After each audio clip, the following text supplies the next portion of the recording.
Barudak SD ke Arulin dah diajar ti pararugu beres PAT nungguan pembengkean rapot, nungguan akhir tahun, liburan akhir tahun. Jadi sekolah ti pararugu. Padahal lamun sege waktu-waktu anu teh digunakan belajar teh aya kegiatan di sekolah gitu anu melibatkan barudak. Lamun guru-guru nasarase akan lebih bisa mengisi waktu dengan berkualitas, dengan bernilai.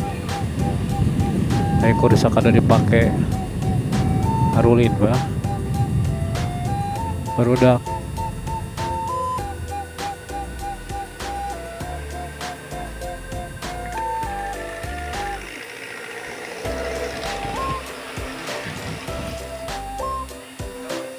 Pameser ya NaCl Kang pembersih luka kosong. Oh nya biasa. Mohon.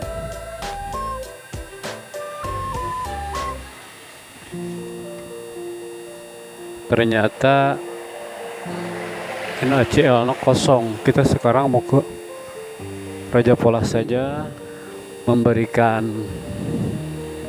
cairan pembersih luka NaCl untuk tetangga saya yang sedang sakit akibat kecelakaan beberapa bulan yang lalu. Kakinya luka parah sampai sekarang belum sembuh.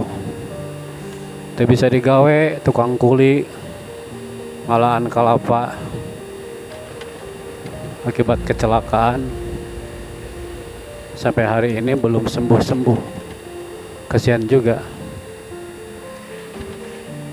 Kita bantu dengan harta yang sedikit lah, barangkali bisa membantu mempercepat penyembuhan luka.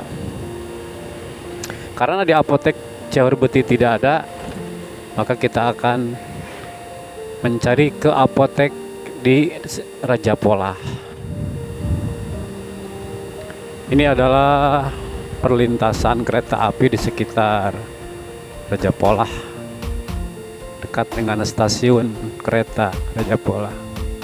Sekarang sepi stasiunnya karena kebanyakan kereta api sekarang itu singgahnya langsung di kota Tasikmalaya, stasiun besarnya. Di stasiun kecil sudah tidak banyak yang singgah, sehingga dampaknya besar terhadap perekonomian masyarakat. Tukang dagang secara repi. Kita ke apotek Medika aja lah yang dekat, mudah-mudahan sudah buka 7:30. Cari yang dekat-dekat aja. Udah buka nih.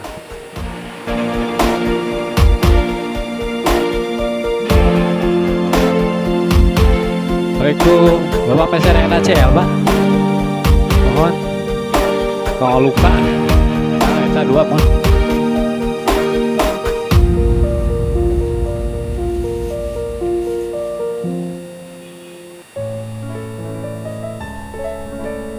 Rp10.000. Enggak, atur nuhun. Alhamdulillah kita sudah beli tisu ya sama NaCl. Kita akan pulang melewati jalur jalan baru, jalan layang, biar lebih mudah aksesnya. Ada pusat gadai bagi yang tidak punya uang, punya barang, bisa ngambil pinjam duit dari sini, digadaikan barang Anda. Tapi hati-hati, hanya jika kita punya kebutuhan yang mendesak. Jangan hanya karena punya keinginan lantas kita main gade, padahal keinginan itu bukan kebutuhan. Keinginan itu keluar dari hawa nafsu, sedang kebutuhan lahir dari sesuatu yang sangat mendesak. Ini kata Rasulullah SAW, barang siapa yang menemui pagi harinya dengan badan yang sehat, makanan yang cukup sehari itu, kemudian hati yang tenang, maka seolah-olah dia telah memiliki dunia. Memang penting sekali kita untuk senantiasa menjaga kesehatan tubuh. Ketika orang sedang sehat, kadang lupa untuk bersyukur ya, termasuk memelihara kesehatan itu sendiri.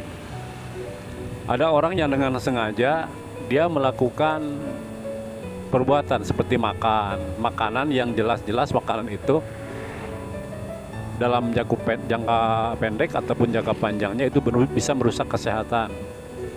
Contohnya apa? Seperti makanan-makanan instan itu, kayak mie ya, mie instan itu.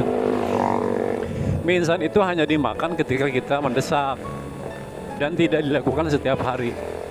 Karena sudah banyak dibuktikan orang-orang yang terkena penyakit seperti penyakit lambung, pengerasan pembuluh darah, bahkan ada orang yang terserang penyakit kanker gara-gara tiap hari makan mie instan. Kemudian yang kedua, makanan yang mengandung pengawet ya, pengawet makanan, kemudian mengandung pewarna kimia atau sesuatu yang diisap seperti rokok. Sudah jelas di dalam kemasan rokok itu sendiri dikatakan merokok itu dapat menyebabkan penyakit jantung, penyakit tekanan darah tinggi, bahkan stroke.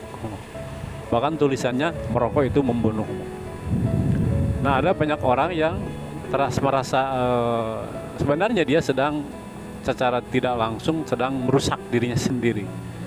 Padahal di dalam Al-Quran sudah jelas dikatakan wala tulqu biaidikum ilat tahluka. Janganlah kau jatuhkan dirimu pada kebinasaan, kerusakan. Ya, salah satu itu. Di dalam prinsip agama disebutkan ada yang namanya hifdun nafsi, menjaga memelihara diri.